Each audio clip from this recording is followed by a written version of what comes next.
So yun, may isang supremo na naman na nagpapaload tas biglang nagbago ang desisyon ng ginawa ko. Maghihigib na lang ako, total nakatayo naman ako. Nag-flashlight pa nga ako diyan sa may hagdan kasi sabi nila may bata daw na umiyak. So pag may multo talaga at magpapatulong talaga ako sa multo na tulungan ako maglinis sa bahay.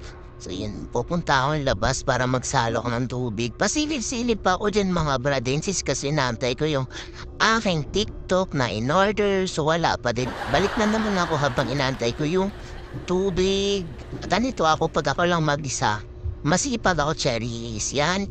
Puno yan, kayang-kaya kong buhatin yan. Pero pag nandito talaga si Tol Supremo, hindi ako nagbubuhat ng ganyan. Siyempre, bebe, medyo nahirapan ako din sa may hagdan. Kasi parang, hindi ko alam kung tubig ang mabigat o yung katawan ko. Joke lang. Siyempre, yun, so naghugas pala ako din mga birdsis, hindi ko na po binidyo. Kasi nga, baka mabasa aking phone.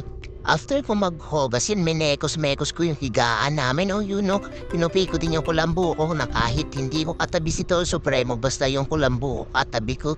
Yun, mekos-mekos natin yung pagwawalis dyan. After natin magwalis, yung tamang pahinga muna, tapos magluluto na naman habang inaantay yung lecheng TikTok natin na ang tagal. Dumating rin, mekos-mekos muna yan, sis J. Minekos-mekos ko na talaga din yung pagwawalis. After ng pawalis yan, paikot-ikot pa nga ako din. Iniisip ko kung ano yung gagawin ko na naman display sa bahay. Kaso, okay nakako yung bahay, so huwag ko na i-mekos-mekos, di ba?